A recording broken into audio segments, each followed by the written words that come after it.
1장을 함께 봅니다. 하나님의 말씀 욥기 1장 1절에서 12절까지 함께 교독합니다. 우스 땅에 욥이라 불리는 사람이 있었는데 그 사람은 온전하고 정직하여 하나님을 경외하며 악에서 떠난 자더라. 그에게 아들 7과 딸 3이 태어나니라. 그의 소유물은 양이 7,000마리요 낙타가 3,000마리요 소가 500결이요 암나귀가 500마리이며 종도 많이 있었으니 이 사람은 동방 사람 중에 가장 훌륭한 자라. 그의 아들들이 자기 생일에 각각 자기의 집에서 잔치를 베풀고 그의 누이 3명도 청하여 함께 먹고 마시더라. 그들이 차례대로 잔치를 끝내면 욥이 그들을 불러다가 성결하게 하되 아침에 일어나서 그들의 명수대로 번제를 드렸으니 이는 욥이 말하기를 혹시 내 아들들이 죄를 범하여 마음으로 하나님을 욕되게 하였을까 함이라. 욥의 행위가 항상 이러하였더라. 하루는 하나님의 아들들이 와서 여호와 앞에 섰고 사탄도 그들 가운데 온지라. 여호와께서 사탄에게 이르시되 너가 어디서 왔느냐. 사탄이 여호와께 대답하여 이르되 땅을 두루 돌아 여기저기 다녀왔나이다. 여호와께서 사탄에게 이르시되 너가 내 종 욥을 주의하여 보았느냐. 그와 같이 온전하고 정직하여 하나님을 경외하며 악에서 떠난 자는 세상에 없느니라. 사탄이 여호와께 대답하여 이르되 욥이 어찌 까닭없이 하나님을 경외하리이까. 주께서 그와 그의 집과 그의 모든 소유물을 울타리로 두르심 때문이 아니니까. 주께서 그의 손으로 하는 바를 복되게 하사 그의 소유물이 땅에 넘치게 하셨음이니이다. 이제 주의 손을 펴서 그의 모든 소유물을 치소서. 그리하시면 틀림없이 주를 향하여 욕하지 않겠나이까. 여호와께서 사탄에게 이르시되 내가 그의 소유물을 다 내 손에 맡기노라. 다만 그의 몸에는 내 손을 대지 말지니라. 사탄이 곧 여호와 앞에서 물러가니라. 아멘. 드디어 우리가 함께 욥기의 말씀을 이제 긴 여정으로 살펴보려고 하는데요.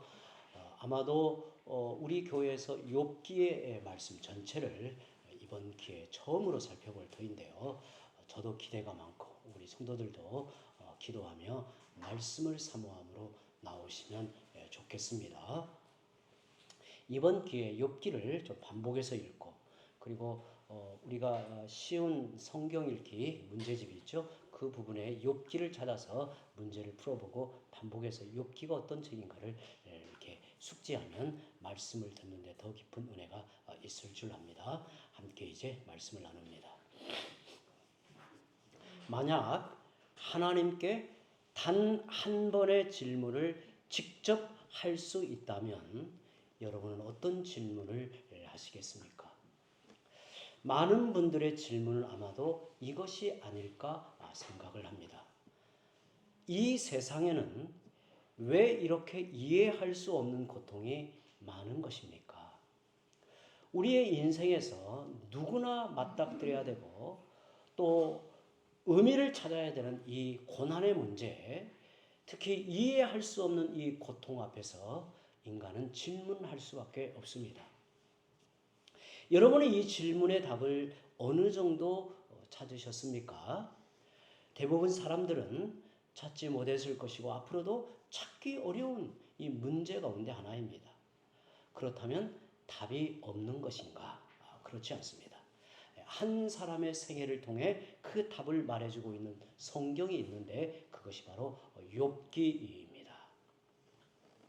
하나님은 우리에게 때로 고난을 허락하시고 그것에 대한 하나님의 마음이 무엇이며 우리는 그 속에서 어떻게 해야 하는가를 깨닫게 해주시는 분입니다. 그렇지만 우리는 고난을 겪으면서 그 음성에 귀를 기울이지 못할 때가 많습니다. 오히려 괴로운 현실 앞에서, 고난 앞에서 좌절하고 낙담하고 분노하며 시간을 허비하는 경우가 많습니다. 이제 우리가 하나님께 그런 질문을 하였다면 하나님께서 어떠한 답을 말씀을 하시는가에 우리가 귀를 기울여 들어보려고 합니다. 아마 여러분들이 욥기를 읽어보셨겠지요. 욥기는 난해한 책입니다. 이 욥기를 너무 세밀하게 다루면 지루하고 어려워집니다. 또 하지만 너무 피상적으로 다루면 깊이가 없고 현실의 이 적용성이 떨어지기 때문에 복잡하지 않으면서 성경의 본래 의미를 찾아가는 수준으로 욥기를 풀어가려고 합니다. 대략 한 번에 한 장씩을 이렇게 나가려고 하고요. 중간에는 두세 장을 묶어서 말씀을 전하려고 하겠습니다. 먼저 욥기에 나오는 욥은 어떤 사람인가? 1절에 이렇게 밝힙니다. 우스 땅에 욥이라 불리는 사람이 있었는데 그 사람은 온전하고 정직하여 하나님을 경외하며 악에서 떠난 자더라. 욥은 우스 땅에 거하는 경건한 신앙인이었습니다. 우스, 성경의 우스를 찾아보면 아브라함의 동생 나홀의 맏아들의 이름이 우스임을 보죠. 이제 창세기 22장에 나옵니다. 아마도 우스 지방, 옛날에는 그 지역의 이름과 사람의 이름을 같게 썼던 것이 많기 때문에 아마도 우스 지방은 아브라함의 후손이 흩어져 살던 곳으로 추정이 됩니다. 시대적으로는 족장 시대가 배경입니다. 욥기의 시대적 배경은 족장 시대입니다. 그러니까 아주 고대에 있었던 일을 우리에게 전하고 있는 거죠. 그렇다면 욥기는 언제 기록되었을까요? 솔로몬 시대라고 보는 견해가 많습니다. 족장 시대에 살던 욥이라는 인물의 이야기가 구전으로 전해져 내려오다가 솔로몬 시대의 고난에 대한 신앙적 해석을 정리하며 욥기가 완성된 것으로 볼 수가 있습니다. 솔로몬 시대는 여호와의 신앙이 이방으로 뻗어 나아가고 주변 여러 나라들의 사상과 종교가 만나는 시기였습니다. 그래서 여호와의 신앙이 본격적으로 체계를 갖추게 되어집니다. 사람들이 많은 질문을 하고 대답을 찾고 그것을 체계적인 문헌으로 정리하는 시기였다고 보는 겁니다. 특별히 욥기에 기록된 고난은 욥이 잘못하여 당하는 고난이 아닙니다. 의롭고 경건한 자의 고난입니다. 정통신앙의 원칙, 보통 정통신앙의 원리에서는 선한 자에게는 형통이, 악한 자에게는 고난이 따른다는 것입니다. 그런데 선한 사람에게 고난이 있는 까닭이 무엇입니까? 고난을 주시는 분이 하나님이라면 그 하나님은 정당합니까? 그래서 욥기의 주제를 신학적으로는 신정론이라고 말하기도 해요. 이 신정론이라고 하는 것은 과연 이런 하나님은 정당하시는가 묻는 거예요. 우리의 상식, 우리의 신앙의 원칙으로 보자면 선한 자에게는 형통함이, 악한 자에게는 고난이 따른다라고 생각하는데 어찌 선한 사람에게 고난이 있는가? 이런 고난을 주신 하나님이 과연 정당한가를 묻는 거예요. 그걸 가리켜 신정론이라고 말합니다. 왜 바르고 진실한 사람에게 고난이 있다는 말인가? 이런 질문에 대해 답을 찾고 있는 성경이 욥기입니다. 우리가 마음을 기울여 욥기를 읽어보면요, 정말 이게 풀리지 않는 뭔가의 이 질문 앞에서 이 마음이 고통스럽기도 하고 욥의 처지에서 읽어보면 정말 그 깊은 심정을 느끼게 해요. 레미제라블이라는 우리에게는 장발장 이야기로 알려진 레미제라블을 쓴 그 프랑스의 문호 빅토르 위고, 그분은 인류가 쓴 문학 작품 중에 가장 위대한 작품은 욥기라고 극찬을 했습니다. 제가 아는 어느 분은요, 성경에서 욥기만을 읽는 분도 내가 봤어요. 정말 그야말로 성경의 느낌이 이렇게 온다는 거예요. 성경의 뭐라고 할까, 성경의 느낌이 온다는 거예요. 욥기를 읽으면 참 많은 생각을 갖게 된다고 해요. 세상에 수많은 책들이 있지만 고난의 문제를 이처럼 깊이 다룬 책은 그 어느 곳에도 없어요. 세상의 모든 고난에 대한 하나님의 답을 우리에게 전하고 있는 거예요. 이런 의미에서 욥기는 독보적인 책입니다. 저는 우리 성도들이 욥기에 대한 눈이 열려서 이게 의미를 깨닫게 되면 참 인생을 헤아려 보는 이 시각이, 인생을 이해하고 또 인생 가운데서 수많은 경험들을 받아들여 해석하는 이 관점이 확 열리는, 저는 인생에 철이 들게 하는 성경을 꼽는다면 저는 대표적으로 욥기를 꼽고 싶어요. 욥기를. 근데 이제 욥기를 잘 이해하기가 어려워요. 저는 이번 기회에 욥기를 쉽게 좀 설명을 하려고 해요. 쉽게.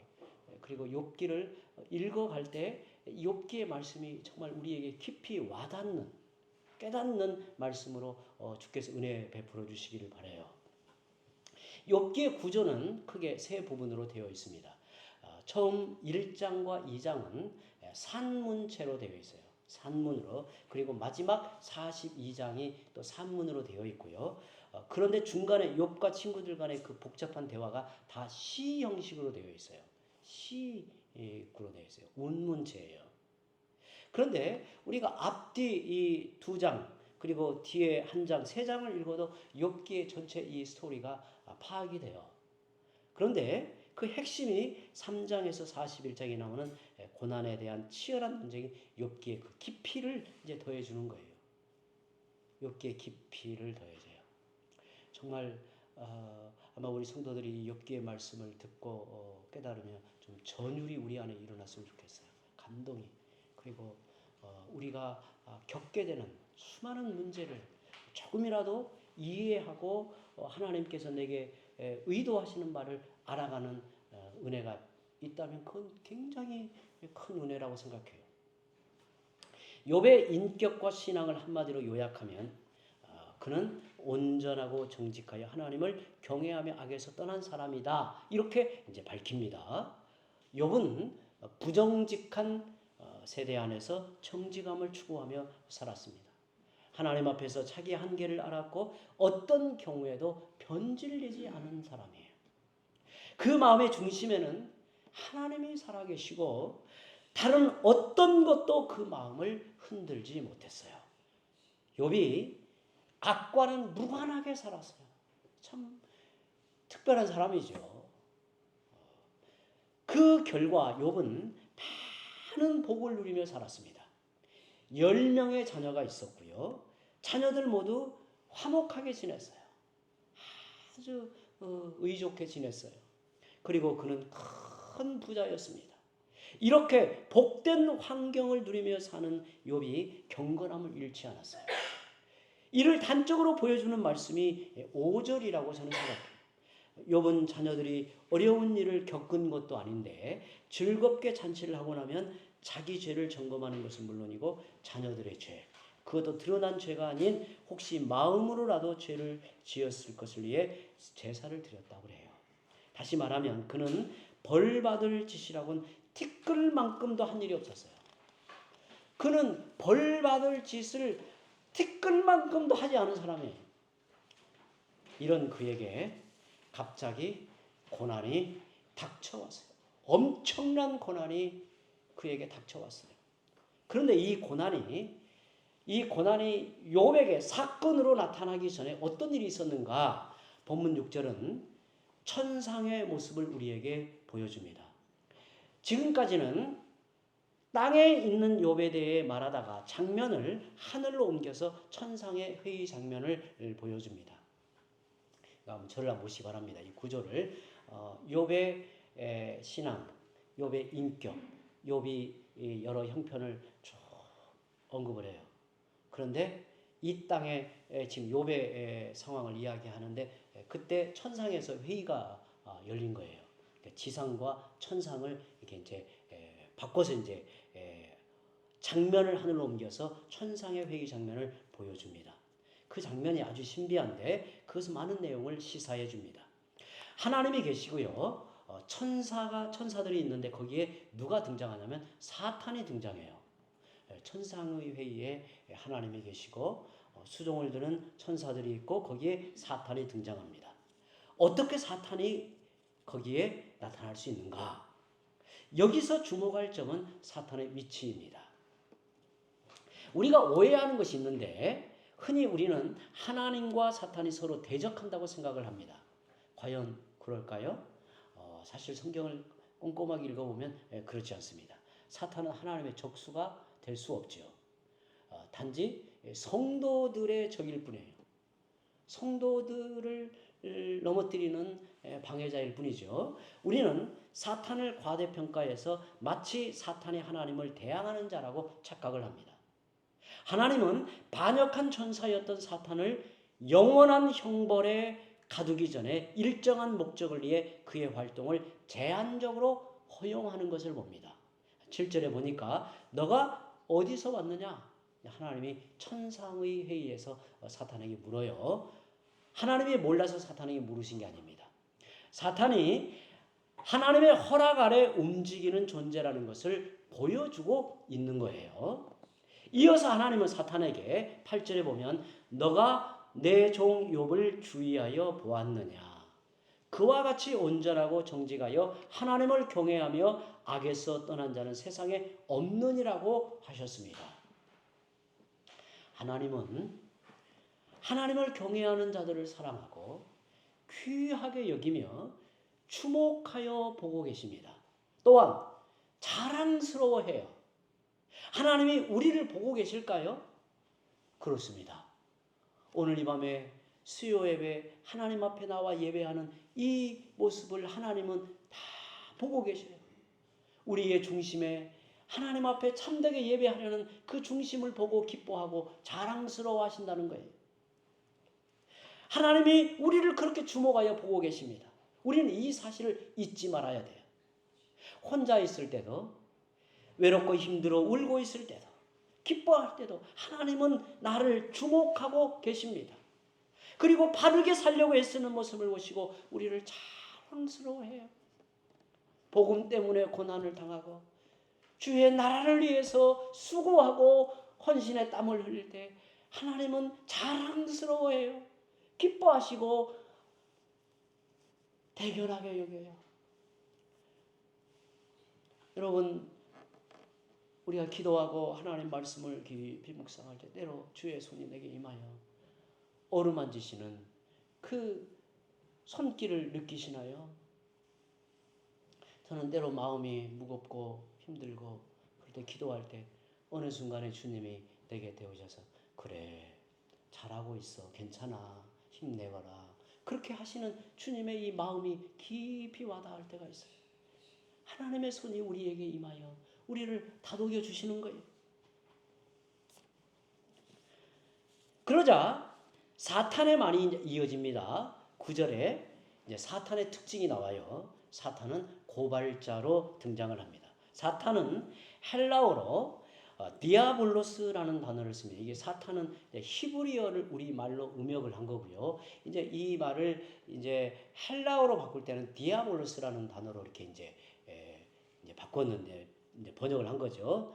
이제 쓴 거예요. 그런데 이 디아볼로스라는 말이 의미가 뭐냐면 틈 사이를 벌려놓다라는 말이에요. 틈을 어찌하든지 벌려놓는다라는 말이에요. 하나님과 우리 사이에 친밀한 관계에 틈을 타고 들어와서 그 사이를 벌려놓는 것이 사탄이 하는 일이에요. 다른 말로 말하면 뭐예요? 이간질이란 말이에요. 이간질. 이렇게 쑤시고 들어온 사탄이 하나님께 뭐라고 합니까? 9절에 욥이 어찌 까닭 없이 하나님을 경외하리까? 정말 욥도 대단해요. 아니 사탄도 대단해요. 하나님 앞에 다 한마디 사탄이 하나님께 아뢰입니다. 욥이 어찌 까닭 없이 하나님을 경외하리까? 다시 말해 인간은 하나님을 까닭 없이 경외하는 존재가 아닙니다. 무언가 받아 누리는 게 있어야 까닭이 있어야 하나님을 경외하는 자들입니다. 라고 따져서 물었어요. 그러니까 하나님의 칭찬에 대하여 하나님이 자랑스러워하는 것에 대하여 반박을 하며 따져 물은 거예요. 사탄은 욥의 신앙을 깎아내렸습니다. 사탄이 볼 때 욥의 신앙은 단지 변형된 이기심에 불과하다는 거예요. 하나님 똑바로 보세요. 그 속을 더 들여다보세요. 변형된 이기심에 불과합니다. 이렇게 따져 묻는 거예요. 사탄은 인간에게 순수한 신앙, 순수한 사랑은 결코 없을 것이라고 단정하는 겁니다. 내게 이익이 있어야 하나님을 경외하고 사랑한다고 말합니다. 욥이 하나님을 경외한 까닭은 먼저 하나님이 그에게 복을 넘치도록 주셨기 때문에 그래서 하나님을 경외하는 겁니다. 그 까닭을 제거해 버린다면, 인간이 바라는 복을 빼앗는다면 그는 즉시 돌이켜 하나님을 저주하고 떠날 것입니다. 틀림없이 그럴 것입니다. 하나님께 욥의 신앙을 다 반박한 거예요. 어떤 이유와 조건 때문에 하나님을 경외하는 사람은 그 이유와 조건이 사라져 버리면 시험에 듭니다. 그 조건 때문에 하나님을 믿는 사람 신앙을 우리는 다른 말로 기복신앙이라고 말을 해요. 기복신앙이라고 하는 것은 복을 주면 믿는다. 복을 받으면 내가 되갚는다는 거예요. 기독신앙의 본질이라는 게. 기복신앙은 항상 사탄의 시험에 넘어지게 되어 있습니다. 사탄이 노리는 허점이 바로 그것입니다. 9절에 어찌 까닭 없이 하나님을 경외하리까라는 이 구절은 매우 중요한 말이에요. 여기서 까닭 없이는 다른 말로 조건 없이라는 말이에요. 하나님은 하나님이시기 때문에, 하나님이 나를 사랑하시기 때문에, 하나님이 영원한 생명을 주셨기 때문에, 하나님은 영광으로 충만하기 때문에 하나님을 경외하며 살아가는 것이 참 신앙입니다. 그렇지만 사탄은 항상 까닭으로 인해 하나님을 경외한다고 우리를 비하하고 있는 겁니다. 여러분, 건강하면 하나님을 찬양할 수 있습니다. 자녀가 잘 되면 기뻐할 수 있고 내가 원하는 대로 다 이루어지면 감사할 수 있습니다. 하나님께 충성과 사랑을 고백할 수 있습니다. 그러나 이것이 신앙의 전부는 아닙니다. 반쪽일 뿐입니다. 이제 하나님이 거두어 가신다면, 병들고 사업이 안 되고 어려운 일이 연속이라면 어떨까요? 사탄이 말하는 경건한 척하는 신앙은 와르르 무너지고 맙니다. 그러므로 하나님이 생각하는 신앙과 사탄이 생각하는 신앙은 다른 것입니다. 나의 신앙은 어느 쪽에 가깝다고 생각을 합니까? 나의 신앙은 어느 쪽에 더 가깝습니까? 사탄의 도전에 하나님은 12절에 내가 그의 소유물을 다 너의 손에 맡기노라고 하십니다. 정말 하나님이 이렇게 말씀하실 때 하나님의 마음이 어찌했을까요? 저는 종종 이 장면을 저를 대입하여 생각하면 이게 전율이 일어날 때가 있어요.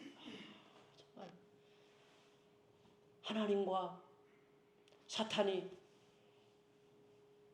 저 아래 살고 있는 신창욱이라는 인생을 앞두고 하나님과 사탄 사이에 이야기가 오갑니다. 하나님께서 저의 신앙을 귀하다, 그건 참되다, 온전하다, 그 속에 하나님을 사랑함이 분명하다, 나는 그를 자랑스러워한다. 그런데 사탄이 에휴 하나님 아직도 그 속을 모르시는군요, 이렇게 질문하는 거예요. 그러면서 하나님께서 그렇다면 내가 그의 모든 소유물을 다 너의 손에 맡긴다. 네가 한번 해봐라. 네 마음대로 흔들어 보아라. 여러분, 이게 남의 사람, 그냥 욥의 이야기라고 하면, 나와 무관하다고 생각하면 이게 특별하지 않아도 이게 나라고 생각하면 정말 많은 생각을 갖게 돼요. 여기서 우리는 하나님이 너무 잔인하지 않은가? 사탄과의 내기에서 경건한 사람을 고난 속으로 몰아넣으시다니 라고 생각하기 쉽습니다. 그러나 오해하지 마십시오. 결과를 모를 때는 잔인하게 느껴지지만 하나님은 결과를 다 알고 계십니다. 하나님은 주권자이십니다. 욥의 고난의 목적은 하나님이 욥의 신앙을 증명함으로써 욥을 명예롭게 하고 욥의 아름다운 신앙을 부각하여 믿음의 본질이 무엇인가를 모든 이들에게 가르쳐 주려는 것입니다. 욥의 그 중심의 신앙을 드러내어 신앙의 본질이 무엇인가를 만인에게 드러내고자 하는 표상으로 삼으셨다는 것이 얼마나 놀랍습니까? 그 일을 통해서 사탄에게 너가 주장한 대로 욥은 어떤 까닭으로 인해 나를 경외한 것이 아니다. 내가 하나님이기 때문에 나를 참되게 신뢰하고 사랑하는 것이다 라고 말해주고 싶으셨던 거예요. 자, 그 가장 고발하고 고소하고 어찌하든지 무너뜨리려고 하는 그 사탄 앞에서 하나님이 이렇게 말씀하실 수 있다는 게 얼마나 놀라운 일이에요. 이처럼 하나님이 우리에게 원하시는 신앙의 중심은 까닭을 넘어서는 경외함입니다. 그래서 하나님은 욥의 고난을 허락하시면서 다만 그의 몸에는 너의 손을 대지 말라고 하시며 한계를 분명히 정하여 주십니다. 그런데 어떤 사람이 순전하고 온전하며 하나님을 경외하고 악에서 떠났는가를 언제 증명할 수 있게 되는가? 이게 평상시에는 모른다는 거예요. 평상시에는 알 수가 없어요. 고난 속에서만 증명이 가능합니다. 기대하고 바라는 것들이 다 사라졌음에도 고난과 역경 앞에서도 흔들리지 않고 오로지 하나님만을 붙들고 있다면 하나님이 영광을 받으시고 기뻐하실 거예요. 저도 욥기를 수없이 읽고 또 묵상하고 이 말씀을 오늘 저녁에 함께 나누면서도 저 자신에게 묻는 겁니다. 가장 근본에 하나님으로 만족하는가? 하나님으로 기뻐하는가? 하나님으로 내 인생의 가치를 삼는가? 내 인생의 본질로 삼는가? 하나님을 내 생명으로 여기는가? 내 인생의 전부로 하나님을 받아들이는가?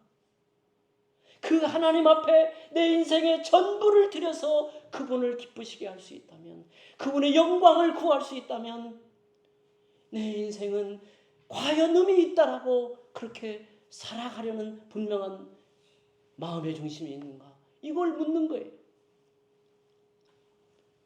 그런데 만약 고난 속에서, 어려운 일들 속에서 하나님이 어디 있어? 하나님이 나를 외면하는데 그런 하나님은 필요 없어 하면서 실망하고 떠나버린다면 그때 지켜보던 사탄이 보세요! 하나님, 제 말이 맞잖아요. 인간은 까닭으로 인해 여호와를 경외하는 것입니다. 라며 쾌재를 부를 것입니다. 하나님은 우리의 믿음이 까닭을 넘어서는 신앙으로 장성하여 사탄의 어떤 고소에도 흔들리지 않기를 원하십니다. 이제 욥은 고난의 한 복판으로 끌려 들어갑니다. 욥만이 아니라 모든 고난을 당하는 신자들은 이제 이 경기에 출전하는 선수가 되는 겁니다. 그의 고난을 주위의 수많은 사람들이 지켜봅니다. 더욱 중요한 것은 하나님이 주목하여 보시고 사탄도 주시하고 있습니다. 고난을 당하지만 고난 속에서도 하나님, 이 고난이 하나님의 손에 있음을 믿습니다. 이 고난을 통해서 하나님은 내게 가장 좋은 것을 주시리라는 것을 믿습니다. 하나님의 사랑을 끝까지 신뢰하고 조금도 의심하지 않습니다. 하면서 견고히 붙들면 승리는 하나님의 것이 됩니다. 우리가 그렇게 기뻐하고 사랑하고 경외하는 하나님에게 승리를 안겨드리는 거예요. 하나님께 승리를 안겨드리는 거예요. 그러나 좌절하고 원망하고 하나님을 떠나버린다면 사탄이 박수를 치는 거예요. 누구를 이기게 하느냐? 누구 편에서 내 인생의 마지막 점을 찍느냐? 이것이 내 신앙의 중심이라고 말하고 있는 겁니다. 이런 의미에서 모든 사람은 어찌 보면 자신의 욥기를 써가고 있는 거예요. 오늘날에도 고난당하는 사람들이 많습니다. 내가 내 인생의 중요한 경기에 출전하여 선수로 임하고 있다는 마음을 잊어서는 아니 돼요. 나는 하나님을 대표하는 선수. 나는 하나님의 영광을 우리의 온 삶으로 증명해내는 사람으로 그 자리에 부름을 받은, 어찌 보면 고난은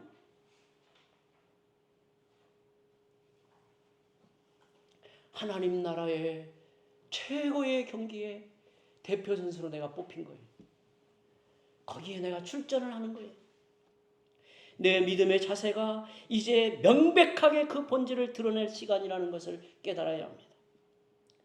우리가 겪는 모든 사건이 우연이라고 생각해서는 안 됩니다.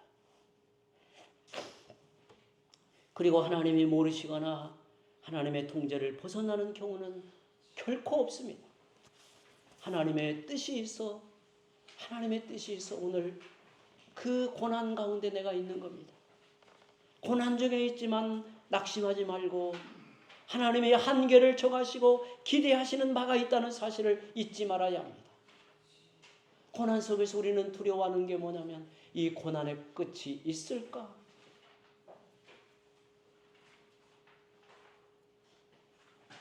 내게 주어지는 고난이 정하여져 있을까? 이에 대한 두려움이 큰 거예요. 그러나 하나님은 다 한계를 정하여 놓으시고 하나님이 내게 기대하시는 바가 있다는 사실을 잊지 말아야 합니다. 우리는 어떤 상황에 처해도 순전함과 정직함을 가지고 하나님을 경외하며 믿음으로 굳게 서는 것이 욥기를 통해서 우리에게 가르치고 있는 것입니다. 우리 함께 이 시간에 기도합니다.